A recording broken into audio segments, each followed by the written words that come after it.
Bonjour. La thématique d'aujourd'hui est le féminisme et ma légitimité par rapport à ce mouvement. Nos facilitatrices sont allées un peu vite en besogne et ont annoncé la thématique de la manière suivante. Le féminisme et qui est légitime pour en parler. Aïe, ce petit détail a orienté les prises de parole vers des témoignages un peu plus théoriques au détriment de l'intime. Malgré cela, elle et ils ont partagé avec prudence et curiosité sur les sujets suivants. Les promesses du féminisme, leur rapport au militantisme et les portes que cela les ont amenés à ouvrir. Bienvenue parmi nous. Un important travail de montage a été réalisé afin de vous assurer une meilleure écoute. Il s'agit d'une parole à un moment donné dans un contexte donné et ne représente pas la complexité des opinions des participants et participantes. Bonne écoute. Ça va plutôt bien. Là. Dans l'immédiat, je sors d'une après-midi de lecture qui m'a absorbé. Donc, ça m'a, vidé, rempli de plein de trucs. Donc, ça va comme un mois de novembre. Moi, je me suis réveillée ce matin en apprenant que des fascistes menacent de mort mon collectif et veulent nous attaquer dimanche à notre drag show. Bon, c'est compliqué de pas penser à ça. Je me suis pris, ça fait des jours que je sais pas ce qui se passe au collège ou au lycée où je travaille. Je me prends que des moqueries transphobes de la part des élèves. Je sais pas pourquoi, j'avais pas ce problème-là avant. Bref, c'est pas, ça va pas. Je vais pas faire semblant. Voilà. C'est novembre, hein, donc j'aime pas novembre. Donc j'ai blindé mon agenda d'un tas de trucs. Donc je suis fatiguée. Voilà. Ouais, pareil, ça fait longtemps qu'on n'a pas vu le soleil, quoi. Donc ça, c'est dur. Et le mois était assez chargé en grosses émotions, donc très fatigué. Un peu à fleur de peau, mais content d'être là. Moi, ça va. J'ai eu récemment plein de bouleversements, mais les choses commencent à s'organiser, à se calmer. Du coup, je me sens aussi beaucoup moins nerveuse.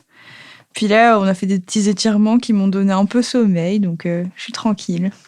Alors pour moi, j'ai pas forcément très bien dormi cette nuit, mais sinon la journée s'est bien passée et là, ça a l'air d'aller. Moi non plus, je vais pas faire semblant, ça va pas du tout. Ça fait 3 semaines que je vais pas bien. C'est une période très difficile pour moi. J'adore le mois de novembre, c'est mon anniversaire dans 3 jours. mais je suis pas du tout. Je me sens pas capable de parler beaucoup, mais je suis toujours là pour écouter. Et puis peut-être ça viendra. Et peut-être ça me ferait du bien aussi. Moi, ça va. J'ai eu 2 jours très, très actifs avec plein de choses à faire. Et donc, je suis en mode productivité. Donc, ça va bien avec ce soir. C'est un peu surprenant ces derniers jours. Je me sens à la fois extrêmement puissant, moteur et disponible pour les gens que j'aime et que j'admire dans leur travail. Et en même temps, je me sens fragile, en remise en question. Donc, c'est un état nouveau. Je me sens un peu affaiblie. J'ai travaillé de 18h30 à 8h du matin. Donc là, je viens de me réveiller. Donc, c'était une des gardes les plus dures que j'ai jamais faites, je pense. J'ai eu trop de trucs à faire, j'ai eu des situations sociales qui m'ont fendu le cœur et que je me suis sentie très impuissante. Et j'étais un peu toute seule, alors que clairement, je suis pas encore apte à faire tout toute seule. Donc c'était juste le schéma du système qui me dérange profondément et qui était un exemple parfait cette nuit. Et en même temps, j'essaie de focaliser sur le positif en arrivant, en me disant, quand même, j'ai réussi à faire ci et ça, et je pense que j'ai réussi à écouter tout le monde. Ça, c'était quand même aussi à 5h du mat, écouter les gens, c'est compliqué. Donc, je me suis trop donné, beaucoup donné, mais je pense que quelque part, il y a quand même du positif. Mais là, je suis un peu, voilà, c'est le retour de la médecine. Comme ça nous donne un peu une direction. Donc normalement, on a tous et toutes préparé. Donc, le thème du jour que je vous propose, qu'est-ce que le féminisme pour moi? Qui est légitime pour en parler et en être acteur ou actrice? Je suis maintenant un peu perdu. Sur le papier, le féminisme, jusqu'ici, ça avait l'air d'être une lutte pour l'égalité de droits entre les hommes et les femmes. Et donc un projet qui me semblait plutôt humaniste, avec la finalité que j'interprétais comme le droit pour chacun d'être respecté et de vivre la vie qu'il ou qu'elle veut tranquillement, quoi. Et puis, je me suis bien senti qu'il y avait un décalage entre cette vision que je porte et certaines lectures, podcasts, idées qui circulent dans les contenus féministes que je consomme et puis plus tard dans les gens que j'ai rencontrés. Et je me débattais avec cette idée que pourquoi un homme n'aurait pas le droit de dire qu'il est féministe. Intellectuellement, je ne comprenais pas comment le rattacher à cette définition. Et puis j'ai lu un livre récemment qui a réussi à le tourner pour moi et qui disait que le féminisme, il y a une façon de le voir qui serait une définition politique, une lutte avant toute personne opprimée. Et donc les personnes qui ont le droit de se dire féministes sont les personnes qui vivent cette oppression en tout cas de plein fouet. Alors maintenant, je sais plus trop quoi penser. La place des hommes au sein de ce mouvement et autour de ces mouvements m'interroge beaucoup. À la fois la place que eux peuvent choisir d'avoir ou peuvent essayer de prendre, et à la fois la place que certains collectifs en visibilité dans ces milieux-là acceptent de leur donner.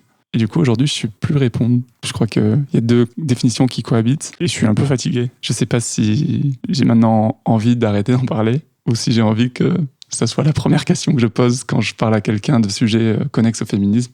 Qu'est-ce que c'est pour toi ? Ok, je veux bien me caler sur cette définition et partir de la même représentation, parce que j'ai l'impression que si je fais pas ça, on tombe dans des zones sombres et des quiproquos. Et ça, c'est source de problématiques de communication à la fin. Et ça m'a beaucoup attristé. Maintenant, je suis perdu.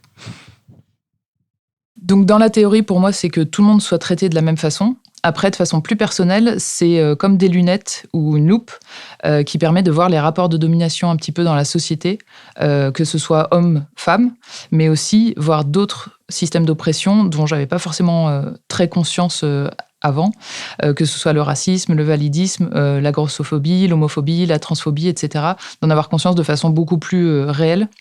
Et puis, en tant que femme, se rendre compte aussi qu'on véhicule d'autres formes d'oppression, en tant que femme blanche notamment, qui, c'est pas que homme-femme dans la société. Et puis enfin, l'important pour moi dans le féminisme, c'est de prendre conscience qu'on peut y faire quelque chose, qu'on peut être actrice de ces changements. Pour moi, le féminisme, ça fait partie de nous. C'est comme s'il y avait un programme dans l'ordinateur qui s'est uploadé à un moment.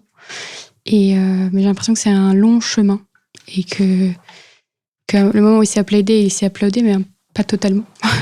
Et qu'au fur et à mesure de la vie, ça change et il y a plein d'émotions qui fluctuent, quoi.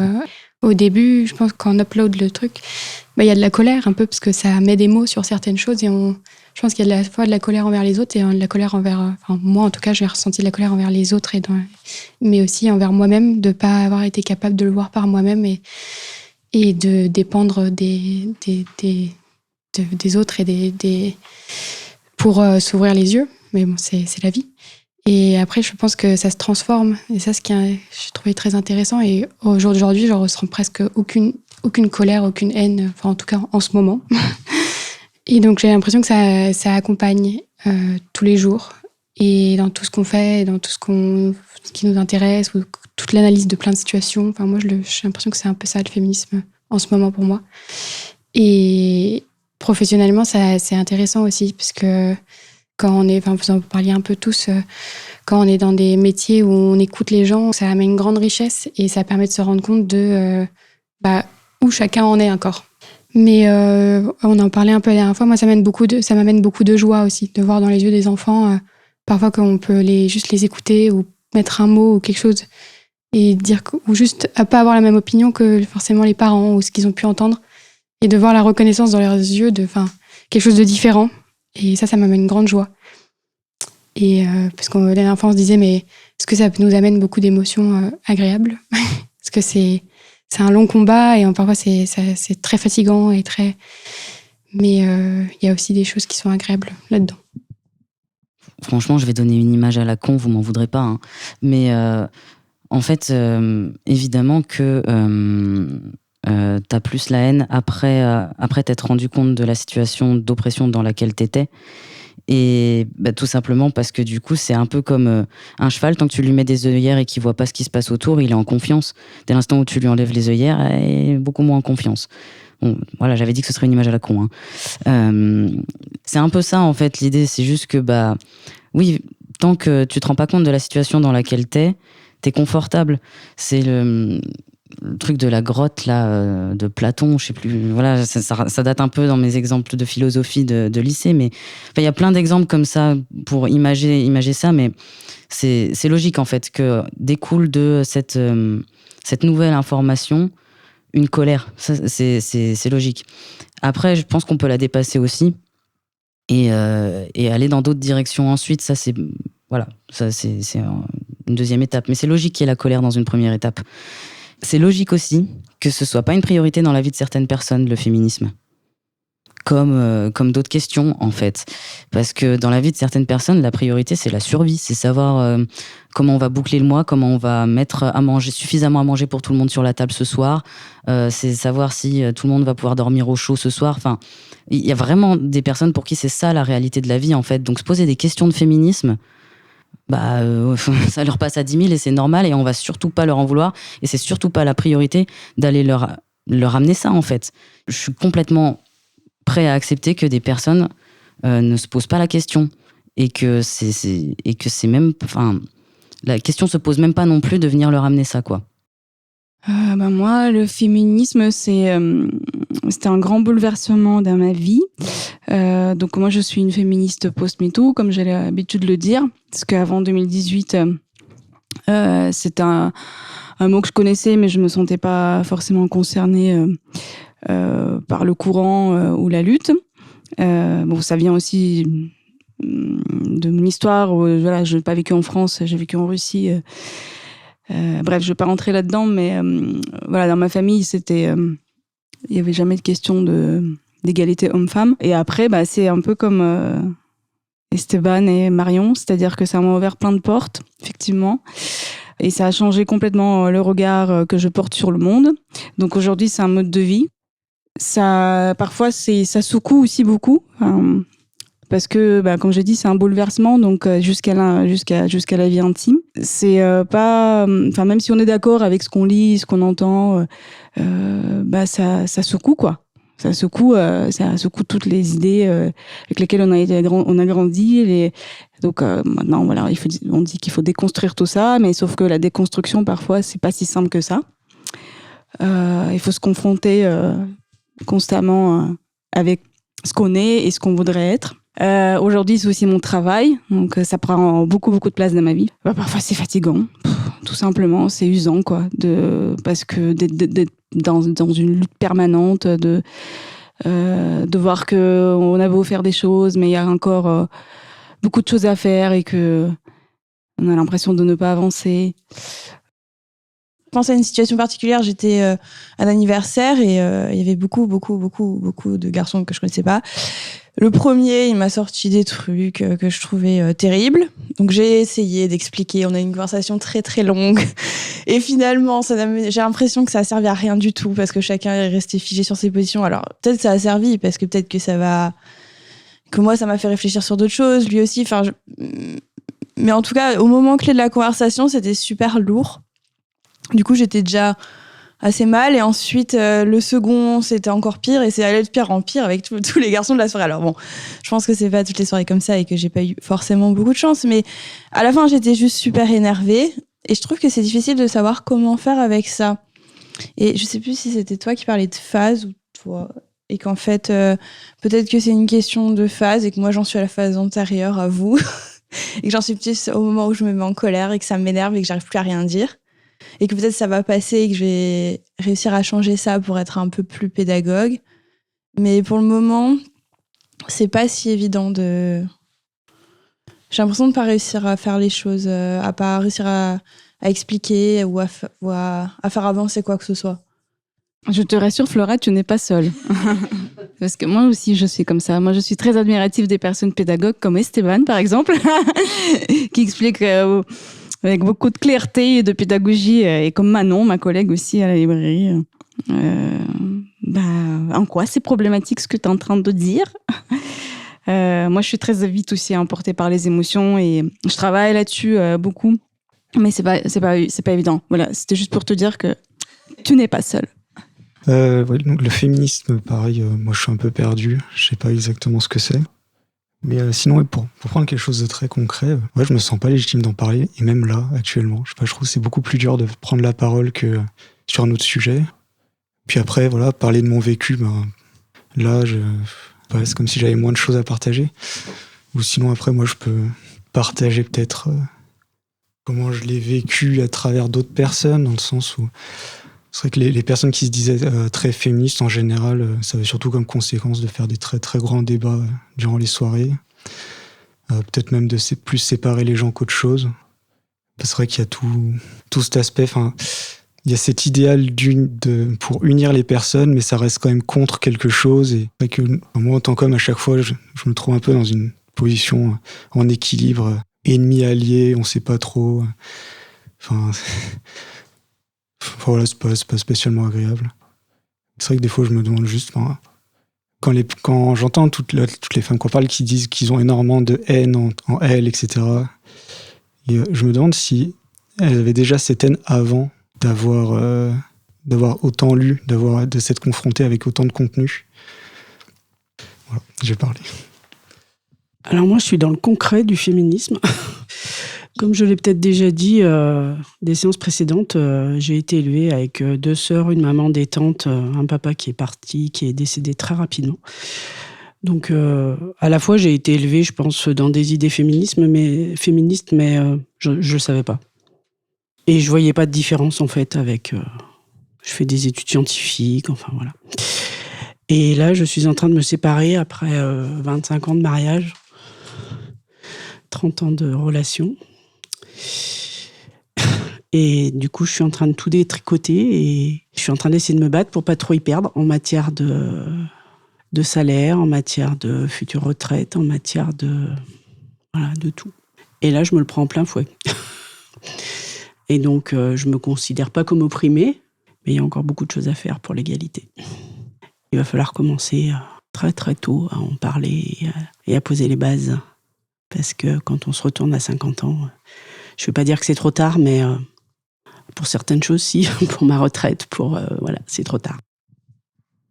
Les réflexions que j'ai pu avoir vraiment sur le sujet sont assez récentes dans mon existence. Je dirais même un truc du genre 2 ans, 3 ans, vraiment, où j'ai passé la vitesse supérieure, ou en tout cas, j'ai commencé à consommer des choses pour comprendre ce que ça impliquait.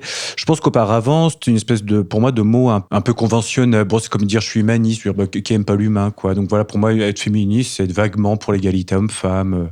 Comment ne pas être pour, sans trop comprendre ce que ça impliquait.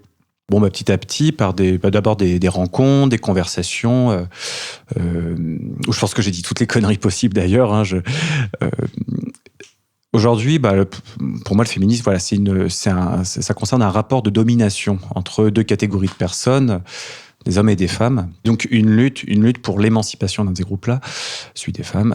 Moi, je me définis pas comme féministe, peut-être d'abord parce que je me sens pas militant au sens de prendre aujourd'hui sur mon temps pour faire des actions concrètes. Je veux dire que je suis pas allé récemment à des manifestations, je suis pas allé à des groupes de propositions, d'idées. Donc de ce point de vue-là, je me considère pas comme acteur. Et pour une autre raison, moi, ça me met mal à l'aise de me considérer féministe en n'étant pas une femme. Et pour moi, ça a du sens de garder une sorte de distance respectueuse au niveau des mots.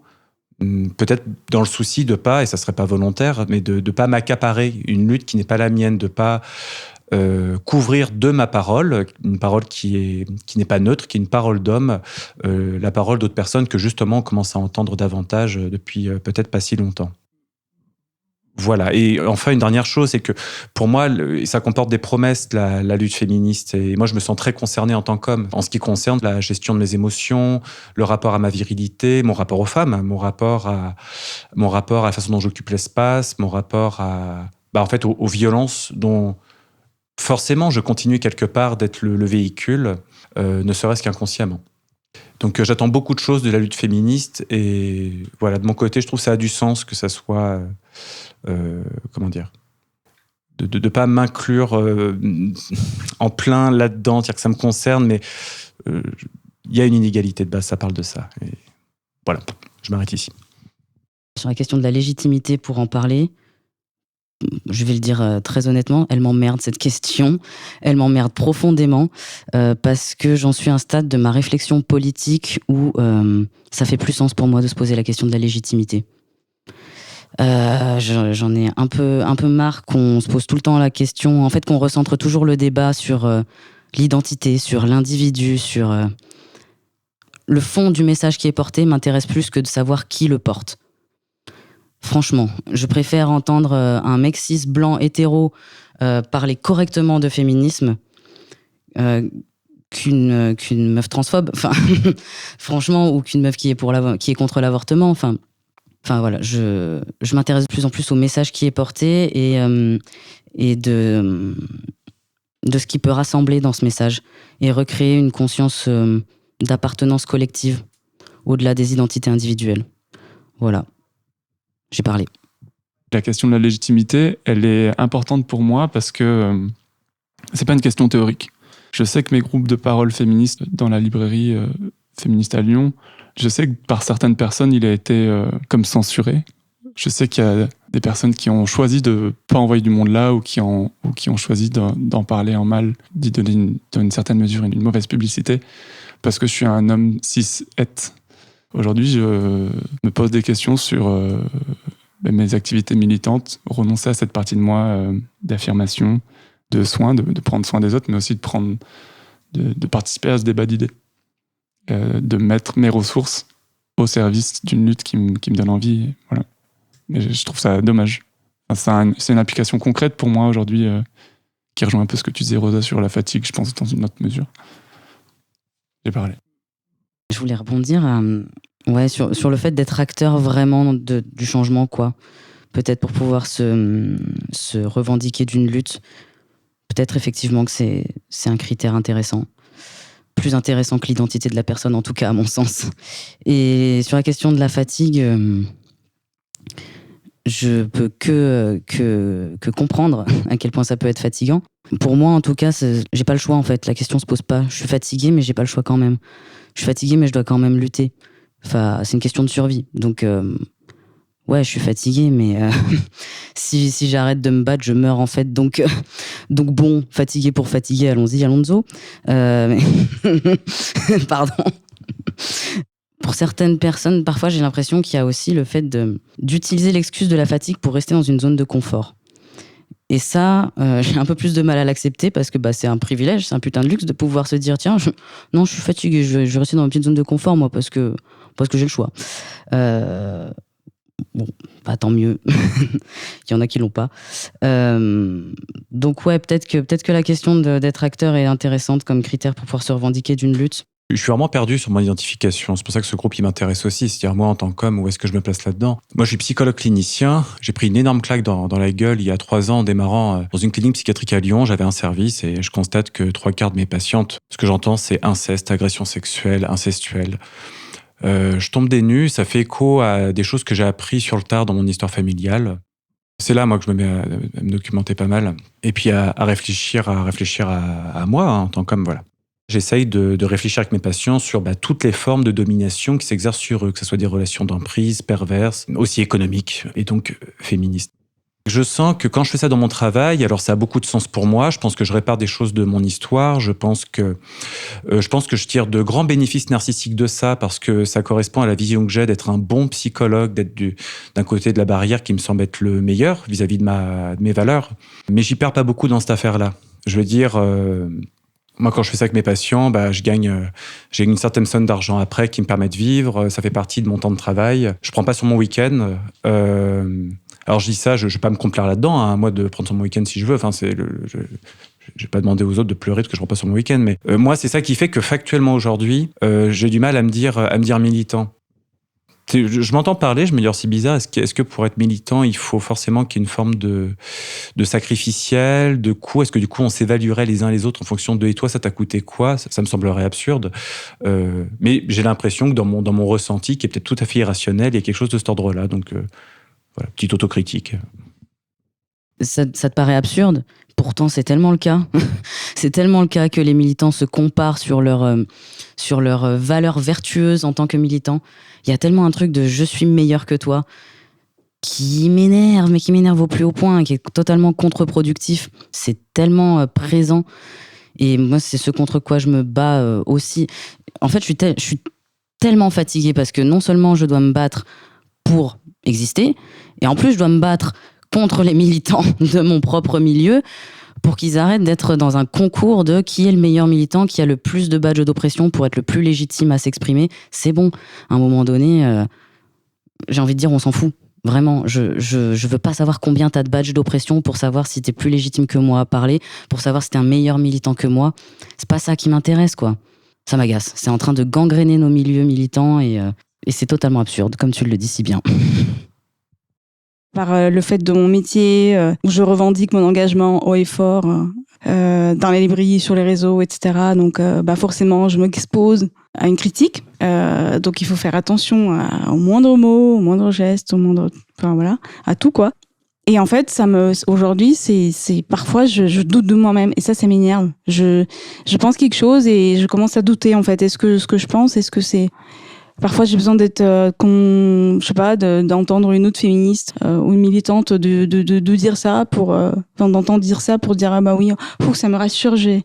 C'est aussi ce que je pense, alors que c'est complètement débile. Donc je perds un peu le sens critique parfois à cause de cette pureté militante en fait. Et ça, je déplore ça aussi. Et donc ça participe à la fatigue. Voilà, la boucle est bouclée. Je viens de comprendre que le féminisme, c'est une multitude de courants. Et c'est pas juste une multitude d'idées, c'est aussi une multitude d'idées qui a une histoire géographique.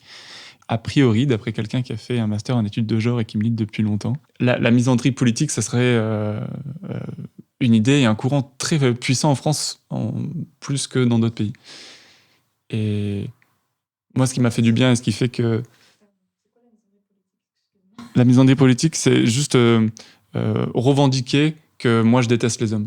Ce qu'il y a derrière, c'est une question de lexique, mais si j'ai bien compris, ça a l'air d'être j'aime pas les hommes qui ont des comportements patriarcaux, et comme la plupart du temps, c'est un homme qui a un comportement, un problème dans ma vie à moi, en tout cas c'est ça que j'arrive à identifier aujourd'hui, je vais pas m'exposer et je vais repousser tous les hommes. Et du coup, c'est une simplification qui fait que n'importe quel homme est un danger en soi et qu'il y a quelque chose de vicié dans le fait d'être né mâle et d'avoir été éduqué homme. Et ce que j'ai découvert, c'est que, par exemple, moi, ça a été une bouffée d'air incroyable de lire Bellux il y a 2 ans, parce que pour la première fois, il y avait des idées d'une féministe qui, je sais, est tamponnée street cred. Elle est noire, américaine, elle est ancienne depuis 30 ans, elle a sorti plein de livres. C'est sûr, elle, je peux la citer. Et il y avait des idées que j'avais dans ma tête et qui étaient dans ce livre, et je les avais entendues nulle part avant. Et j'étais vraiment en train de m'inquiéter en me disant, mais en fait, je crois que j'ai rien compris. Et du coup, il y a je te rejoins, Rosa, sur cette dichotomie de avoir confiance en soi et oser prendre action, oser développer mes idées, oser les confronter, oser jouer juste intellectuellement avec des choses.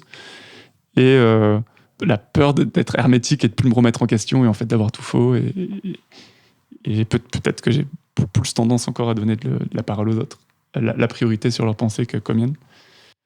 Donc voilà, le féminisme pour moi, c'est aussi hétérogène. Et je suis en train de le découvrir. Moi, je voudrais juste évoquer rapidement un truc positif du féminisme, c'est que ça m'a appris à valoriser les relations avec les femmes, ce qui n'était pas du tout le cas avant. Et en fait, il y a une richesse folle, et je pense que c'est aussi pour ça que pour beaucoup de femmes, c'est un vrai, comme un appel d'air, comme une force où il y a un moment, peut-être les fameuses phases où on va vraiment faire groupe entre femmes, parce qu'on nous a jamais appris ça. On nous a plutôt appris à être rivales ou à se moquer ou à s'auto-évaluer ou évaluer les autres. Et avoir de la douceur dans les relations aux autres femmes, c'est un immense bonheur. Voilà. Je voulais réagir tout de suite à ce que tu disais, parce que moi c'est pareil, mais avec les hommes du coup. Et je sais pas si c'est le féministe qui m'a amené ça. Là pour le coup, j'en suis pas bien sûre, parce que au début le féminisme ça m'a plutôt complètement coupé de mes relations aux hommes, et même ça m'a rendu un peu parano et à vraiment avoir peur tout le temps de la présence masculine et à vouloir la sortir le plus possible de ma vie. Et aujourd'hui, j'en suis pas du tout là, c'est même totalement le contraire. Et d'amener justement aussi cette douceur-là dans les relations entre hommes, ça fait un bien fou, parce que pareil, en fait, on apprend la rivalité entre hommes aussi. Hein. C'est pas la même, mais c'en est une quand même, quoi. Et même avec les élèves que j'ai, en fait, je vois comment ils sont dans cette rivalité entre eux, et essayer de casser ça fait du bien aussi. Ah oui, moi je trouve que c'est assez dense ce soir et c'est très riche. Et ce que je voulais dire, ça rejoint un peu ce que tu viens de dire, c'est sur la question de la légitimité. Moi, la découverte du féminisme, c'était en partie la découverte des violences et des viols commis par les hommes. Et à la fois, on a parlé aussi d'enfants et d'inceste. Et pareil, voir la place que les hommes avaient là-dedans. Et du coup, j'ai vachement intégré cette figure de « ok, je fais partie de cette team, donc c'est potentiellement moi ». Mais ça a eu aussi l'effet inverse de justement avoir peut-être trop peur de la place que je pouvais prendre, de pas me sentir légitime du tout. On a parlé pas mal aussi des privilèges. Moi, j'ai l'impression de cumuler un peu cocher toutes les cases. Donc, j'ai un peu cette impression personnelle que j'ai une dette, que je dois du temps, notamment aux autres, parce que j'ai la chance de ne pas subir toutes ces dominations-là. Mais du coup, cette question de ne pas être légitime, elle m'a empêché longtemps, justement, de pouvoir être acteur du féminisme. On parlait aussi de militantisme, de m'engager vraiment. Par rapport à quelle place j'allais prendre, à quel point j'allais avoir des comportements qui seraient inappropriés au niveau collectif et politique, quoi. Et du coup, je suis content parce que j'ai réussi à dépasser ce truc-là là, récemment. Ouais, en fait, de pas essentialiser les hommes en disant de toute façon, tu disais quelque chose comme viciés par nature ou quelque chose comme ça, quoi. C'est que si tu as été construit comme ça, tu peux aussi essayer de faire un chemin un peu inverse, quoi. Alors, c'est l'heure de s'arrêter. Je vous propose qu'on passe à la météo. Moi, j'ai parlé plus que prévu. Ça, c'est un peu la magie du cercle. Je me sens mieux qu'au début, plus ouverte vers les autres. Voilà, parler du féminisme, ça m'a fait du bien, en fait. Je voulais dire, j'ai l'impression de beaucoup accaparer la parole. Mais en même temps, j'ai pas envie de m'en excuser parce que je me suis beaucoup retenue de le faire dans ma vie. Donc maintenant que je m'autorise, j'ai pas envie de m'en excuser. Voilà. Mais bon, je veux pas non plus prendre la parole des autres. Quand même, j'ai quand même un petit fond de culpabilité. Moi, j'aime toujours pas novembre, mais effectivement, j'ai l'impression de m'être un peu décentrée. Et je crois que j'en avais besoin. Donc, merci à tous, parce que je me suis reconnue dans beaucoup de propos et ça fait du bien. Moi, je suis un peu frustrée parce que le sujet me paraît moins moins personnel, plus théorique, et je pense que ça me plaît un petit peu moins. Et donc, j'ai hâte du prochain. La théorie qui renvoie peut-être davantage au domaine des idées m'accroche moins, peut-être que je suis en train de rechercher autre chose là, peut-être quelque chose de l'ordre de l'expérience personnelle, mais en même temps c'est très personnel, tout ce qu'on dit là, les idées sont personnelles, mais je sais pas. Mais en tout cas, comme je me sentais dans une autre énergie, je me suis aussi mis davantage en position d'écoute et ça m'a nourri tout de même cette séance-là, négociant cette petite frustration. Voilà. Ah ouais, moi je me sens très fatigué là, c'était très dense comme je disais. Et je voulais dire autre chose que j'ai oublié évidemment. Oui, aussi en retrait, mais j'ai l'impression de pas avoir été complètement hors d'ici, quoi. J'ai réussi à être attentif à ce qu'il disait, donc ça c'est cool, je suis content parce que c'était pas gagné. Et voilà. Moi aussi, un peu en retrait, alors que je pensais pas forcément avant la séance. Je pense que c'est peut-être un peu dû au thème, comme vous disiez. Et en même temps, il y avait tellement de choses qui sortaient que j'aurais eu besoin d'appuyer sur pause, digérer pour pouvoir dire quelque chose. Et j'ai eu un peu cette sensation-là. Bon, je l'ai déjà eu sur d'autres séances, mais c'est vrai que du coup, pour pouvoir parler, j'aurais eu besoin d'un temps que quand il y a tellement d'informations à comprendre, à se poser du coup la question par rapport à soi, par rapport à des choses qu'on a vécues, on se perd et puis après on revient dans la séance et puis du coup parler au milieu de tout ça, j'ai trouvé ça difficile. Pour moi, il y avait un peu l'aspect, je l'ai déjà dit, me sentir légitime. Je pense que j'ai quand même plus parlé la séance d'avant, à mon avis. J'étais aussi très curieux j'aurais aimé savoir ce qui s'était dit chez les femmes à la séance d'avant. Je me sens dans une énergie protectrice. J'ai l'impression qu'on arrivait là beaucoup avec une énergie un peu basse. Et j'ai l'impression qu'on a pris soin les uns des autres. Et je trouve ça joli. Je suis un peu amusé de voir mes petits mecs si silencieux, alors qu'à la séance précédente, le micro à moi c'était sur la table et on a réussi à faire quelque chose de ce sujet et j'ai trouvé à parler beaucoup plus d'intime. Ça reste mythique. Mais je suis content. Et puis moi personnellement, ça m'a permis d'articuler des idées que j'avais pas articulées en les mettant à côté. Moi, je suis un peu à bout de souffle. Je pense que j'étais déjà à bout de souffle en arrivant. Et c'est dur de parler, en fait. Et merde. Mais d'un autre côté, j'ai vu une conférence sur les pleurs, comme quoi c'est quand tous les trucs il faut laisser les enfants pleurer et les adultes. Parce que c'est quand toutes les jauges sont trop occupées. Et du coup, moi, voilà. J'avais pas envie de parler parce que c'est trop dur.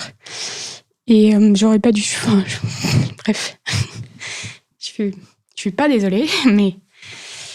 voilà, je pense que cette nuit, ça a été trop dur. Et ça a franchi toutes mes limites, que ce soit psychique, corporelle. Et j'avais pas compris en arrivant que j'étais plus dans la capacité de parler. Et j'aurais dû juste écouter. Voilà, c'est de ma faute. Merci de nous partager.